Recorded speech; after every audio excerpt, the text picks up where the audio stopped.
Welcome to Shukla study point. आप सभी का स्वागत है आपके अपने YouTube channel Shukla study point में। मैं शिवम शुक्ला आप सभी दोस्तों का हार्दिक स्वागत करता हूं। दोस्तों आपको बता दूं कि इससे पहले हमने 400 प्रश्नों को ऑलरेडी डिस्कस कर दिया है आपके यूट्यूब चैनल पर। आप लोगों ने नहीं देखा तो देख लीजिएगा उन सभी वीडियोज़ को। ठीक, अब हम बात कर लेते हैं 400 के आगे के प्रश्नों को। और ये जो सब्जेक्ट है कौन सा भाई, एजुकेशन सब्जेक्ट है। कौन सा सब्जेक्ट है? एजुकेशन सब्जेक्ट के बारे में बता रहा हूँ। एजुकेशन सब्जेक्ट है और इसकी जो एक प्रकार से बात की जाए, ये फर्स्ट कौन सा ईयर है, तो ये बीए फर्स्ट सेमेस्टर वालों के लिए मैं पढ़ा रहा हूँ।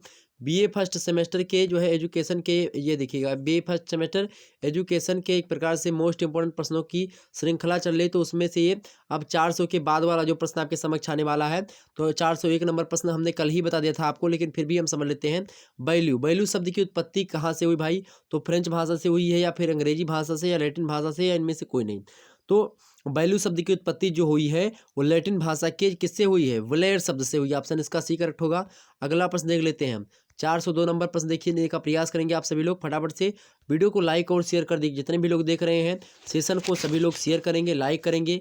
ओके, चलिए अगला प्रश्न आपके समक्ष है। 402 नंबर प्रश्न है, मानव अधिकारों की सार्वजनिक घोषणा की गई।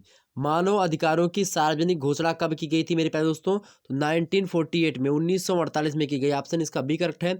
अगला प्रश्न देखिएगा, 403 नंबर प्रश्न आपके समक्ष है, मानव अधिकारों के सार्वजनिक घोषणा पत्र में प्रस्तावना के साथ कितने अनुच्छेद हैं? तो मानव अधिकारों में, मतलब मानव अधिकारों के सार्वजनिक घोषणा पत्र में प्रस्तावना के साथ 30 अनुच्छेद हैं। ऑप्शन इसका जो है सी करेक्ट है। अगला प्रश्न देखिएगा, अगला प्रश्न है 404 नंबर प्रश्न है कि भारत में मानवाधिकारों के संरक्षण के लिए स्थापना की गई किसकी? राष्ट्रीय मानवाधिकार आयोग की, या अल्पसंख्यक आयोग की, या राष्ट्रीय शिक्षा आयोग की? तो मानवाधिकार के संरक्षण के लिए मानवाधिकार आयोग की स्थापना की गई। ऑप्शन इसका ही करेक्ट होगा। अगला प्रश्न देखिएगा, 405 नंबर जो प्रश्न है, राष्ट्रीय मानवाधिकार आयोग का जो मुख्यालय कहाँ पर स्थित है? तो राष्ट्रीय मानवाधिकार का जो मुख्यालय है वो कहाँ पर स्थित है भाई? तो राष्ट्रीय मानवाधिकार आयोग जो मुख्यालय है वो मतलब नई दिल्ली में। ऑप्शन इसका ए करेक्ट है, सी करेक्ट है, सॉरी, दिल्ली में है। ओके, अगला प्रश्न है 404 नंबर प्रश्न है, राज्यों में राज्य की, मतलब कि राज्य मानवाधिकार आयोग की स्थापना की गई थी। तो राज्यों में, मतलब कि जो स्टेट है उनमें राज्य मतलब मानवाधिकार आयोग की स्थापना की गई थी। कब की गई थी मेरे प्यारे दोस्तों? तो जो है कब की गई थी? Protection of human rights act आया था 1993 में। तो उसमें ऑप्शन इसका सी करेक्ट होगा, protection of human rights act. Okay, 1993 के द्वारा। अगला प्रश्न है 407 नंबर प्रश्न है, संयुक्त राष्ट्र संघ की स्थापना कब हुई? संयुक्त राष्ट्र संघ की स्थापना कब हुई भाई मेरे? 1945 में हुई। कब हुई? 1945 में। ऑप्शन इसका सी करेक्ट है। ओके, 1900 चूंकि 45 में जब इसकी स्थापना होती है, युद्ध द्वितीय विश्व युद्ध समाप्त होता है उसी के आसपास। अगला प्रश्न 408 नंबर, मानव अधिकारों के सार्वजनिक घोषणा पत्र के किस अनुच्छेद में शिक्षा का अधिकार दिया गया है? तो जो है मानव अधिकार के सार्वजनिक घोषणा पत्र के किस अनुच्छेद में शिक्षा का अधिकार दिया गया है? तो वो आपका अनुच्छेद है 26। ऑप्शन इसका बी करेक्ट है। ओके, अगला प्रश्न देख लीजिएगा। अगला प्रश्न है, मानव अधिकार के लिए शिक्षा, आपके पेपर में एक चैप्टर का नाम है, उससे प्रश्न ये पूछा जा रहा है। अगला प्रश्न है, भारत में शिक्षा को समवर्ती सूची में कब लाया गया? तो भारत में शिक्षा को समवर्ती सूची में जो लाया गया है वो 1976 में लाया गया है। 42वां संविधान संशोधन हुआ था 1976 में। ठीक है, उसी में ये चीज़ की गई थी, समवर्ती सूची में शिक्षा को रख दिया गया था। समवर्ती राज्य में 3 प्रकार की सूची हुई, एक राज्य सूची, केंद्र सूची और समवर्ती सूची। तो केंद्र सूची पर केंद्र सरकार कानून बनाती है, राज्य सूची पर राज्य सरकार कानून बनाती है, और जो है, और जब जो समवर्ती सूची में जो विषय होते हैं उन पर राज्य सरकार और केंद्र सरकार दोनों की सरकारें बनाती है। ओके, ये बात ध्यान रखेंगे भैया। राज्य सरकार का अगर कानून जो है, एक किसी एक विषय पर राज्य सरकार ने भी कानून बनाया है और उस पर केंद्र सरकार ने भी कानून बना दिया है, तो वो उसमें से मान्य किसका होगा? केंद्र सरकार वाला होगा। ओके, और ये वाला नहीं होगा फिर। अगला प्रश्न समझिए, 410 नंबर प्रश्न आपके समक्ष है कि ग्रामीण विश्वविद्यालय की स्थापना का सुझाव किस आयोग ने दिया था? ग्रामीण विश्वविद्यालय की स्थापना का सुझाव किस मतलब कि ग्रामीण विश्वविद्यालय की स्थापना का सुझाव किस आयोग ने दिया था? प्रश्न है आपका, किस आयोग ने दिया था मेरे प्यारे दोस्तों? तो आयोग कौन सा है? विश्वविद्यालय शिक्षा आयोग। कौन? विश्वविद्यालय शिक्षा आयोग। ऑप्शन इसका भी करेक्ट है। अगला प्रश्न देखिएगा, 411 नंबर प्रश्न है। प्रश्न है आपके समक्ष कि भारतीय संविधान के अनुच्छेद 45 में कब संशोधन हुआ? क्या है भारतीय संविधान के अनुच्छेद 45 में कब संशोधन हुआ? तो कब हुआ था मेरे प्यारे दोस्तों? भारतीय संविधान के अनुच्छेद 45 में संशोधन हुआ था, कब हुआ था? जो है 2002 में हुआ था। ऑप्शन इसका डी बी करेक्ट है। अनुच्छेद 45 में 2002 में हुआ था, बिल्कुल। अगला प्रश्न है 412 नंबर, ऑपरेशन ब्लैक बोर्ड का उद्देश्य है। ऑपरेशन ब्लैक बोर्ड का क्या उद्देश्य है भाई? ऑपरेशन ब्लैक बोर्ड का क्या उद्देश्य है? ऑप्शन ए दिया ब्लैक बोर्ड को नया रूप देना, नहीं ये नहीं हो सकता। अगला विद्यार्थियों की संख्या को बढ़ाना, ये भी बिल्कुल गलत है। अगला ब्लैक बोर्ड के प्रयोग को बढ़ाना, ये भी नहीं है। ऑपरेशन ब्लैक बोर्ड का जो उद्देश्य था क्या था? प्राथमिक स्कूलों में सुविधाएं बढ़ाना, प्राथमिक स्कूलों में सुविधाओं को बढ़ाना ही ऑपरेशन ब्लैक बोर्ड का क्या था? उद्देश्य था। अगला प्रश्न देखिए आप सभी लोग, 413 नंबर प्रश्न आपके समक्ष है। भारत में अनिवार्य प्राथमिक शिक्षा की प्रमुख समस्या है। भारत में अनिवार्य प्राथमिक शिक्षा की प्रमुख समस्या है, कौन सी समस्या भाई? ऑप्शन है प्राथमिक विद्यालयों की कमी है, बिल्कुल कमी है। अगला है भाषाओं का बाहुल्य है, ठीक है बिल्कुल बाहुल्य है, कई भाषाएं भारत में बहुत ज़्यादा भाषाएं हैं। अगला दोषपूर्ण पाठ्यक्रम, बिल्कुल है, उसमें कोई दो राय ही नहीं है, दोषपूर्ण पाठ्यक्रम तो है ही है। तो ऑप्शन इसका डी करेक्ट होगा। तो भारत में अनिवार्य प्राथमिक जो शिक्षा है उसकी समस्याएं ये सभी, ऑप्शन इसका डी करेक्ट है। अगला प्रश्न देखिएगा, 414 नंबर प्रश्न है, गोखले ने केंद्रीय धारा सभा के समक्ष प्राथमिक शिक्षा संबंधी अपना विधेयक कब पेश किया? तो गोखले ने केंद्रीय धारा के समक्ष प्राथमिक शिक्षा के संबंधी जो अपना विधेयक था वो पेश किया था मेरे प्यारे दोस्तों मार्च के महीने में 1911 में। ऑप्शन इसका बी करेक्ट होगा, मार्च 1911 में। आपको बता दूं कि मेरा एक जो है वो है क्या बोलते हैं आप इंस्टाग्राम अगर चलाते हैं तो Shukla H D point Instagram को पर हमको सब्सक्राइब करेंगे। Shukla H D point ID है मेरी, वो सर्च करेंगे शुक्ला एच डी पॉइंट, आप सब्सक्राइब फॉलो कर लीजिएगा वहाँ पर, ठीक है। वहाँ पर भी आपको जो है जानकारी वगैरह दी जाती रहेगी, छोटी वीडियोज़ वहीं पर आपको देने का प्रयास रहेगा। और दो चैनल है मेरे, एक यमे करिकर नाम से है और एक मेरे प्यारे दोस्तों किस नाम से है, एक यमे करिकर नाम से है और एक आपका चैनल है जो है शुक्ला आईएएस अकेडमी से, उन दोनों को भी सब्सक्राइब कर लीजिएगा।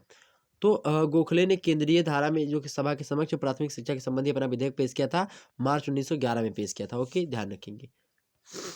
आगे बढ़ते हैं और आपको बता दूं कि ये जो एजुकेशन की वीडियो ये 415 मैं बता रहा हूँ, इससे पहले सारे के सारे वीडियोस हो चुकी हैं आपकी और उसको हमने प्लेलिस्ट में सजा दिया है। प्लेलिस्ट में आपको जो है सीरियल से मिल जाएंगी, शुरुआत से अंत तक आप पहले सिलेबस पाएंगे, उसके बाद में आप मॉडल पेपर पाएंगे लिखित वाला, उसके बाद में ऑब्जेक्टिव मॉडल पेपर पाएंगे, उसके बाद में कुछ जो है आप पाएंगे चैप्टर वाइज कुछ वीडियो, 2-3 वीडियो पड़ी होंगी, उसके बाद में फिर और चीज़ें आप पाएंगे, मतलब कि जो मॉडल पेपर ये पड़े 1000 श्रृंखला वाली जो, तो इसको आप पाएंगे। ओके, 415 नंबर आपका प्रश्न है कि यह सभा सिफारिश करती है कि संपूर्ण देश में प्राथमिक शिक्षा को निःशुल्क एवं अनिवार्य बनाने का कार्य प्रारंभ किया जाए।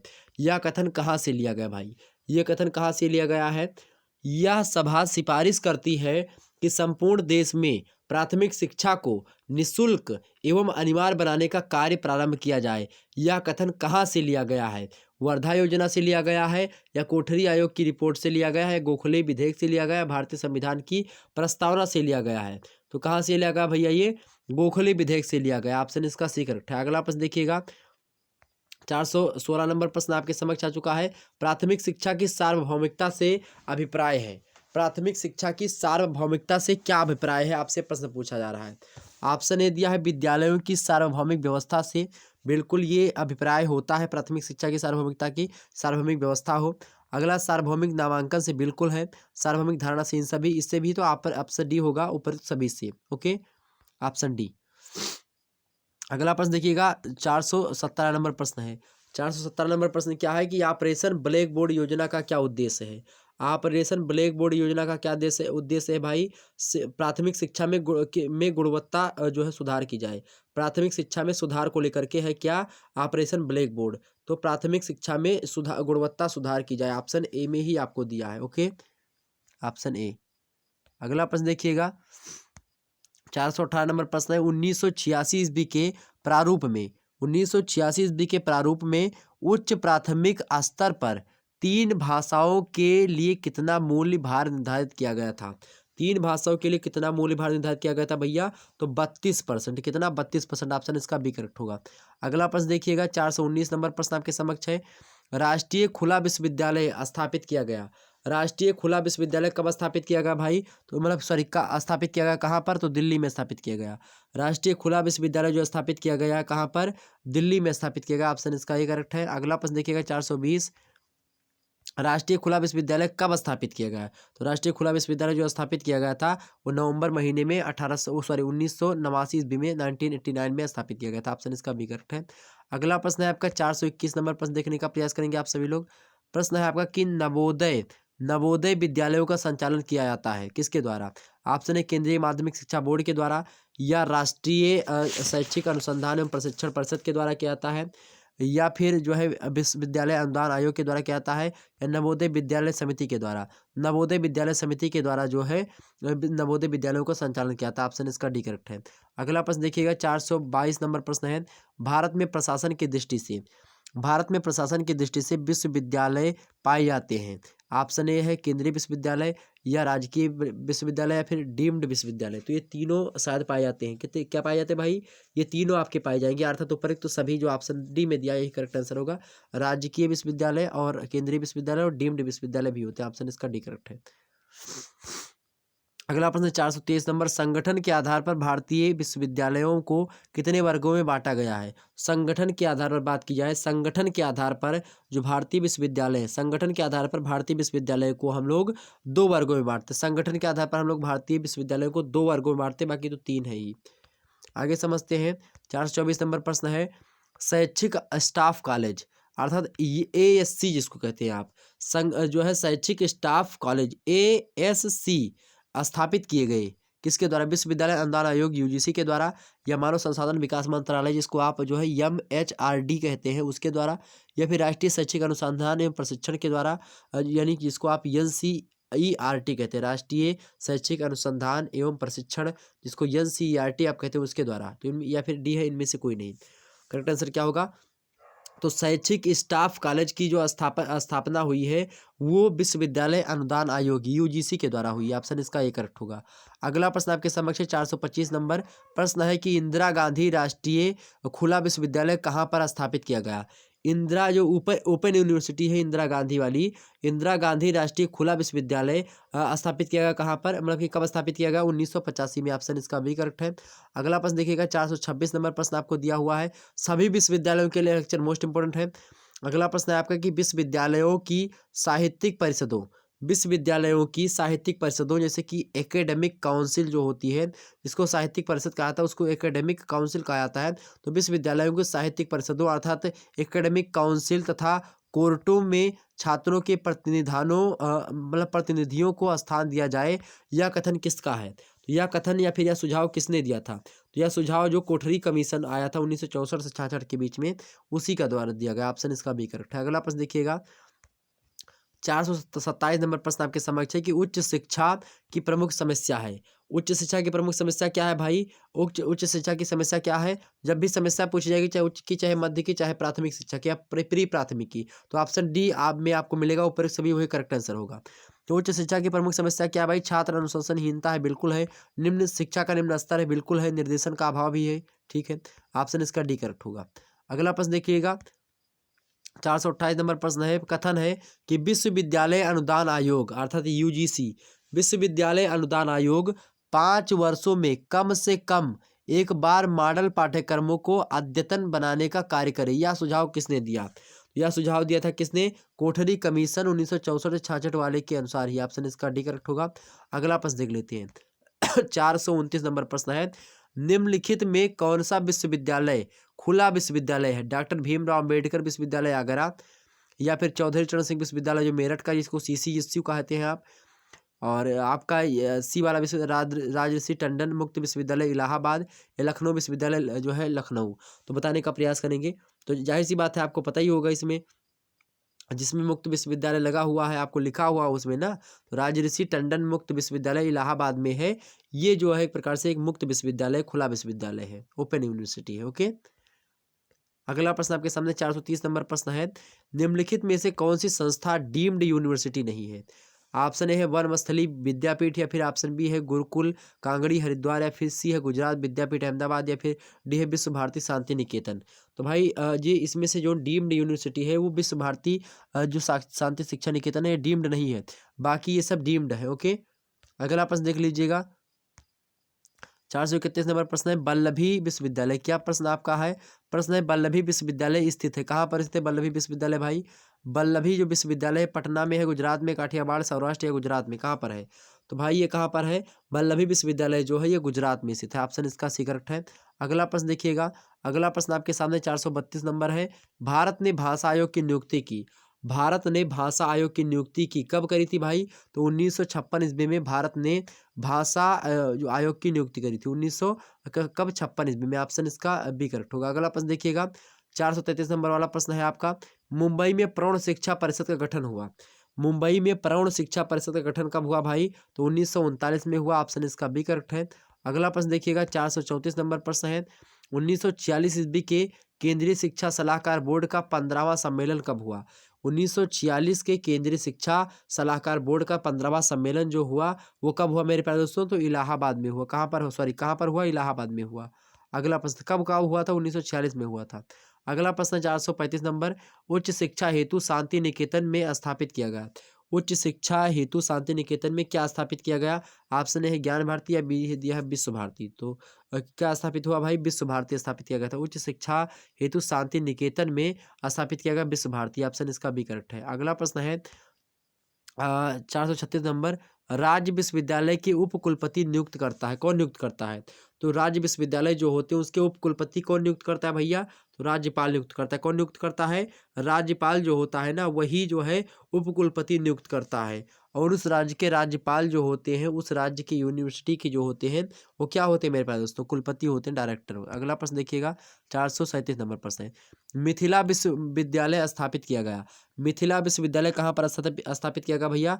द्रोणाचार्य द्वारा। किसके, सॉरी मिथिला यूनिवर्सिटी किसके द्वारा स्थापित किया गया था? तो मिथिला विश्वविद्यालय द्रोणाचार्य के द्वारा स्थापित किया गया था, ऑप्शन इसका सी करेक्ट है। अगला प्रश्न देखिएगा, 438 नंबर प्रश्न आपके समक्ष है। अलीगढ़ मुस्लिम विश्वविद्यालय के संस्थापक थे, अलीगढ़ मुस्लिम विश्वविद्यालय के संस्थापक कौन थे भैया? तो सर सैयद अहमद खान जो थे यही थे।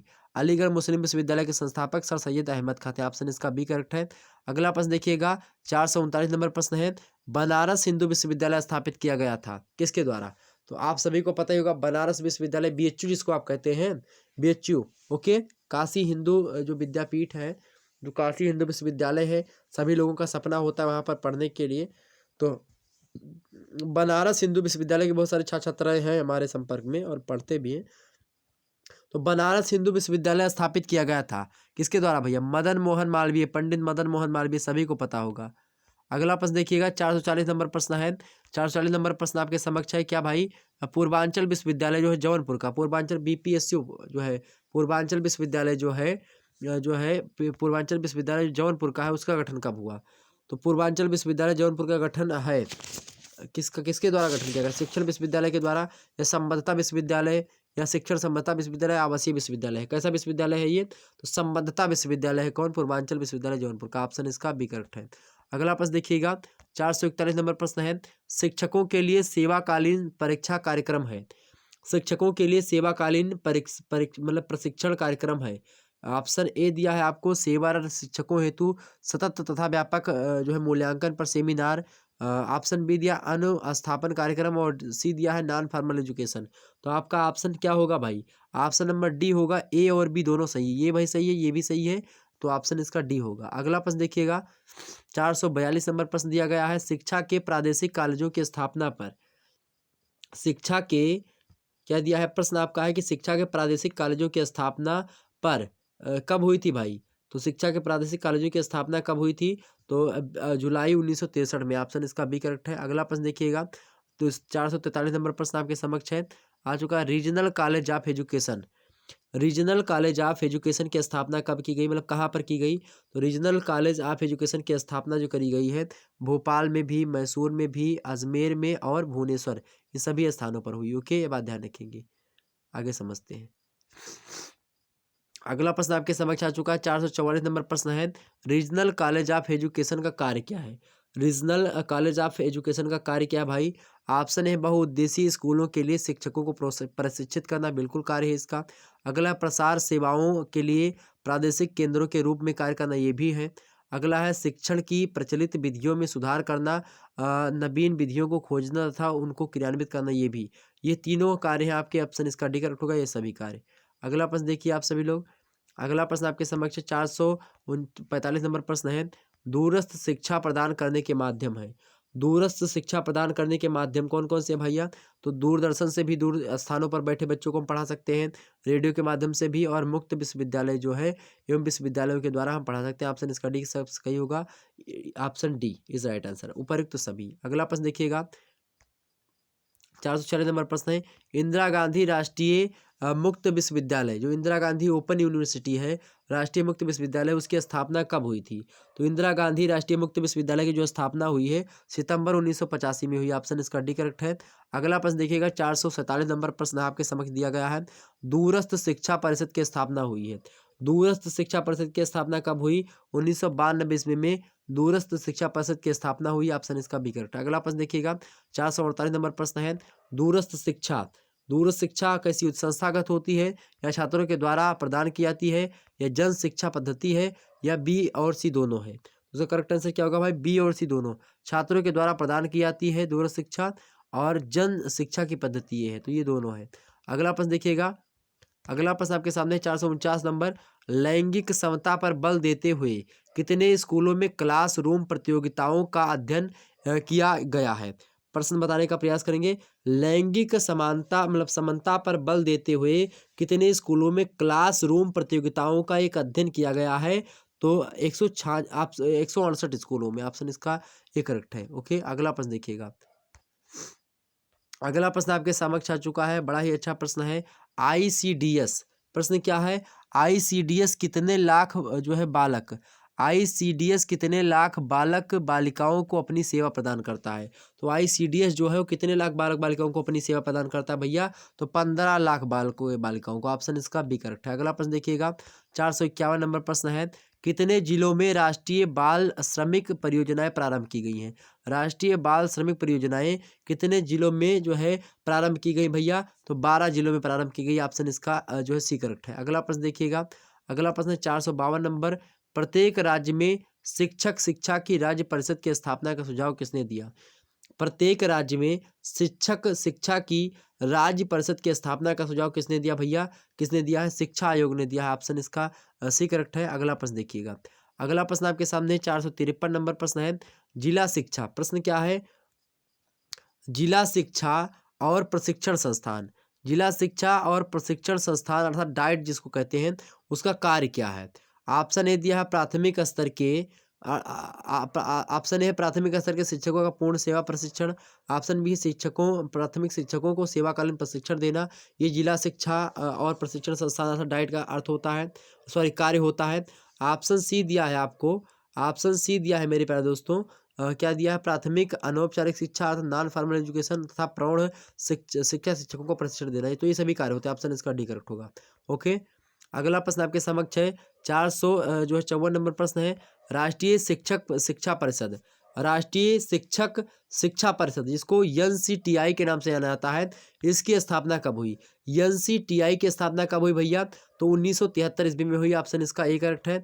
अगला प्रश्न देखने का प्रयास करेंगे, मोस्ट इंपोर्टेंट है प्रश्न 455 नंबर, राष्ट्रीय शिक्षक परिषद, राष्ट्रीय शिक्षक परिषद NCTI जिसको कहते हैं, राष्ट्रीय शिक्षक परिषद की स्थापना कब हुई भाई? तो इसकी स्थापना कब हुई थी? 1993 में हुई थी। कब हुई थी? 1993 में। राष्ट्रीय शिक्षक परिषद जो NCTI है, इसकी स्थापना, और राष्ट्रीय शिक्षक शिक्षा परिषद, तो इन दोनों की स्थापना जो है NCTI दोनों में लिखा है क्या? राष्ट्रीय शिक्षक, अभी अभी जो भी हो अंग्रेजी में, इसमें एक ही होना चाहिए, राष्ट्रीय शिक्षक परिषद 1993 लगाइएगा। अगला प्रश्न आपके समक्ष है 456 नंबर प्रश्न देखिएगा, राष्ट्रीय शिक्षक शिक्षा परिषद का मुख्य कार्य है। राष्ट्रीय शिक्षक शिक्षा परिषद जो होती है उसका मुख्य कार्य क्या है मेरे प्यारे दोस्तों? तो उसका मुख्य कार्य होता है शिक्षक शिक्षा संस्थानों के लिए मानकों तथा जो मापदंड होते हैं, कोई मानक हो या कोई मापदंड हो उसका निर्धारण करें, इसका यही कार्य होता है राष्ट्रीय शिक्षक शिक्षा परिषद का। अगला प्रश्न देखिएगा, NCTI के क्षेत्रीय मुख्यालयों की संख्या कितनी है? एनसीटीआई के क्षेत्रीय मुख्यालयों की संख्या है कितनी है भाई? तो 4 होती है। ऑप्शन इसका बी करेक्ट है। अगला प्रश्न देखिएगा, अगर आपको इन संस्थाओं की वीडियो देखनी है कि संस्था वगैरह की स्थापना वगैरह कब हुई या फिर ये इसका फुल फॉर्म वगैरह क्या होता है, तो सिलेबस वाली वीडियो जो हमने पढ़ाई है, सिलेबस वाली वीडियो में हमने सभी के जो है क्या बताया, सभी के जो इम्पोर्टेंट मतलब कि सभी के जितने भी वो थे, क्या बोलते हैं उसको, जो मतलब फुल फॉर्म जिसको बोलते हैं वो सब बता दिया, तो आप लोग उसको देख लीजिएगा। ओके, आगे देखते हैं। 459 नंबर प्रश्न आपके समक्ष है कि उच्च शिक्षा, प्रश्न क्या है, नहीं ये वाला तो हुआ ही नहीं भी। राष्ट्रीय शिक्षक शिक्षा परिषद के उत्तर प्रदेश का कार्यालय स्थापित है। राष्ट्रीय शिक्षक शिक्षा परिषद का उत्तर प्रदेश का जो कार्यालय है वो जयपुर में है। ऑप्शन इसका कहाँ पर है भाई? जयपुर में है।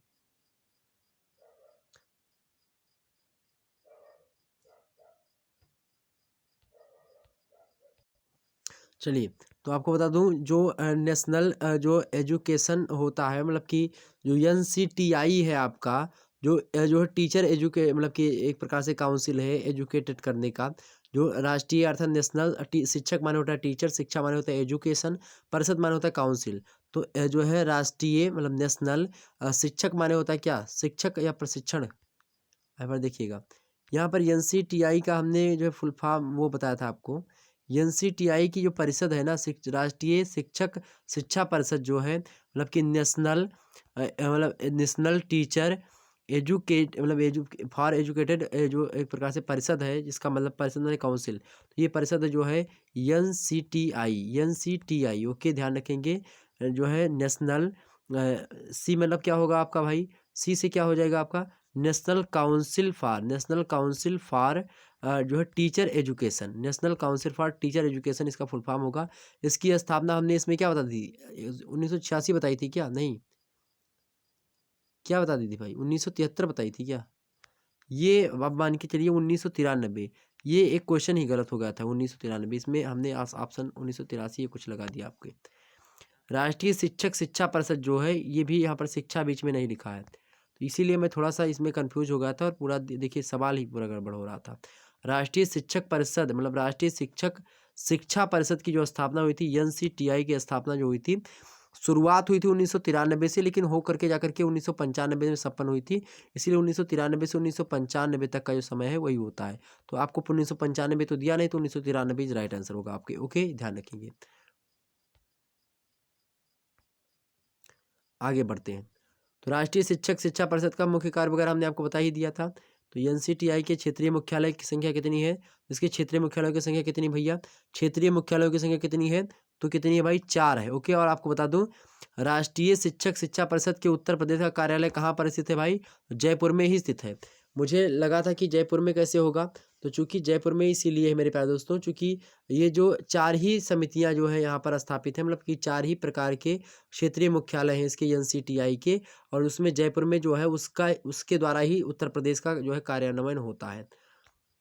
आगे समझते हैं। अगला प्रश्न आपके सामने है, 459 नंबर प्रश्न देखेंगे। उच्च शिक्षा अध्ययन संस्थान की स्थापना का सुझाव किसने दिया? उच्च शिक्षा अध्ययन संस्थान की स्थापना का सुझाव किसने दिया भाई? राष्ट्रीय शिक्षा नीति 1986 के द्वारा ही दिया गया था। ऑप्शन इसका बी करेक्ट है। अगला प्रश्न देखिएगा, अगला प्रश्न आपके समक्ष है, 460 नंबर प्रश्न आपके समक्ष आ चुका है। राष्ट्रीय प्रश्न क्या है आपका? 460 नंबर प्रश्न आपके समक्ष है, बड़ा ही इंपॉर्टेंट प्रश्न है। प्रश्न क्या है देखने का प्रयास करेंगे। प्रश्न है, शिक्षक शिक्षा संस्थानों के लिए मानकों तथा मापदंडों का निर्धारण, प्रत्यापन, अप्रत्यापन आदि कार्य करने वाली संस्था होती है। शिक्षक शिक्षा संस्थानों के लिए मानकों तथा मापदंडों मतलब मानदंडों का निर्धारण या फिर प्रत्यापन या फिर अप्रत्यापन आदि करने वाली क्या होती है? संस्था होती है। तो ये बताइए कि ये जो है एनसीईआरटी के तहत बताया गया, किसके तहत? एनसीईआरटी। ऑप्शन इसका सी करेक्ट है।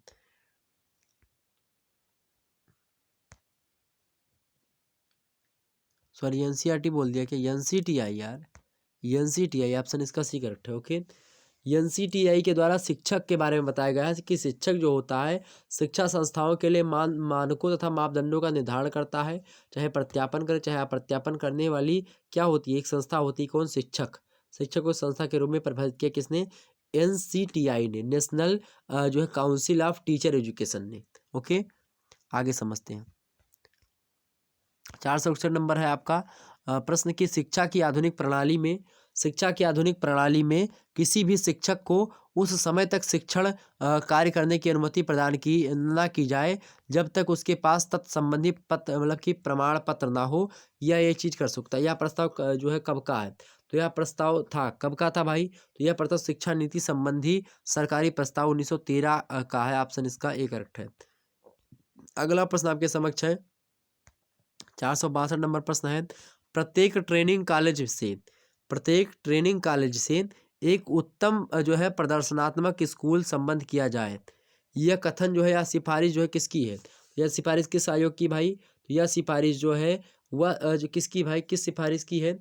कौन सा प्रश्न है आपका कि प्रत्येक ट्रेनिंग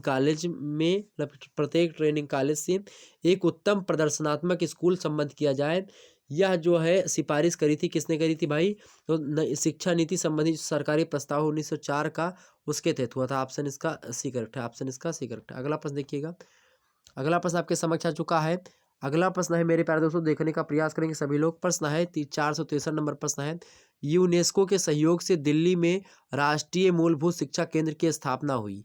यूनेस्को के सहयोग से दिल्ली में राष्ट्रीय मूलभूत शिक्षा केंद्र की स्थापना कब हुई? तो हुई 1965 में। ऑप्शन इसका सी करेक्ट है। आपसे पूछेगा किसके सहयोग से हुई? यूनेस्को के सहयोग से। कहाँ पर हुई? दिल्ली में हुई। किसकी, कौन सी संस्था? राष्ट्रीय मूलभूत शिक्षा केंद्र। ओके। अगला प्रश्न देखिएगा 464 नंबर, इंदिरा गांधी खुला विश्वविद्यालय की स्थापना कब हुई? इंदिरा गांधी खुला विश्वविद्यालय की स्थापना कब हुई? 1985 में। ऑप्शन इसका डी करेक्ट है।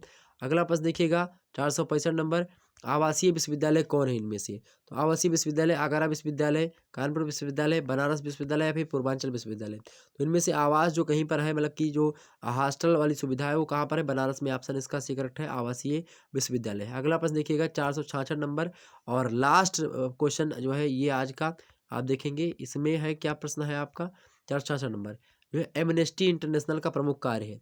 एमनेस्टी इंटरनेशनल का प्रमुख कार्य क्या है मेरे प्यारे दोस्तों? कैदियों के लिए कार्य करना। क्या? कैदियों के लिए कार्य करना, ये एमनेस्टी इंटरनेशनल का प्रमुख कार्य है। ऑप्शन इसका सी करेक्ट है। ओके, तो ये प्रश्न आपके समाप्त हुए। फिर मिलेंगे हम नेक्स्ट वीडियो में। और ये क्लास आप लोगों ने देखी होगी, अगर नहीं देखी तो देख लीजिएगा। महासंग्राम रिवीजन क्लास, ये एक ही वीडियो वाली, इसमें आप लोग देख लीजिएगा। इसमें तमाम सारी चीज़ें बताई गई थी। ये वीडियो सोशियोलॉजी की, इसकी वीडियो भी आप लोग देख लीजिएगा, मोस्ट इंपॉर्टेंट है। ओके, चलिए फिर मिलते हैं हम नेक्स्ट वीडियो में। तब तक के लिए जय हिंद, जय भारत। आप सभी का बहुत बहुत धन्यवाद हमारे साथ जुड़ने के लिए। इसी प्रकार से आप हमारे साथ जुड़े रहें, यही हम भी कामना करते हैं। आपके समक्ष बहुत सारे प्रश्न हमने डिस्कस कर लिया ऑलरेडी, यहाँ पर देखने का प्रयास, ये सारे के सारे प्रश्न मैं जो है डिस्कस कर लिया है हमने। आप यहाँ पर देख लीजिएगा, बहुत सारे प्रश्नों को यहाँ पर आप देखेंगे, बहुत सारे प्रश्न इससे पहले हो चुके हैं। अगर इन सभी प्रश्नों को आप लोगों ने नहीं देखा तो देख लीजिएगा जाकर के, चैनल पर पड़े हुए हैं वीडियो इन सभी के। आप देखिए किस प्रकार से प्रश्न आपके समक्ष आ रहे हैं लगातार। इसकी पीडीएफ कहें तो आपको मैं टेलीग्राम पर जो है दे दूंगा, जल्द ही देने का प्रयास करूंगा। बट आप लोग जो है इस वीडियो को जब पहले शेयर कर देंगे, खुद ज़्यादा व्यू वगैरह आ जाएंगे तो मैं अपने आप शेयर कर दूंगा, ठीक है, टेलीग्राम पर इसकी पीडीएफ वगैरह, ठीक है, पूरी पीडीएफ देखिएगा, पूरी की पूरी पीडीएफ है। और इसके आंसर को आप लोग कॉपी में लिख लीजिएगा, आसानी से आप जो है आसानी से पढ़िएगा पूरे के पूरे प्रश्नों को, ठीक। के पास है कोई चीज़ चाहे नहीं है, आप आसानी से पढ़ लीजिएगा। चलिए फिर मिलते हैं नेक्स्ट वीडियो में, तब तक के लिए जय हिंद, जय भारत। आप सभी का बहुत बहुत धन्यवाद हमारे साथ जुड़ने के लिए। धन्यवाद, बहुत बहुत धन्यवाद मेरे प्यारे दोस्तों आप सभी का। वीडियो को लाइक शेयर करते रहिए, सब्सक्राइब करिए चैनल को। सभी दोस्तों को बताइए कि शुक्ला हिंदी पॉइंट बड़ा बेस्ट चैनल है, लगातार आपको लोगों के लिए बना हुआ है। चलिए धन्यवाद।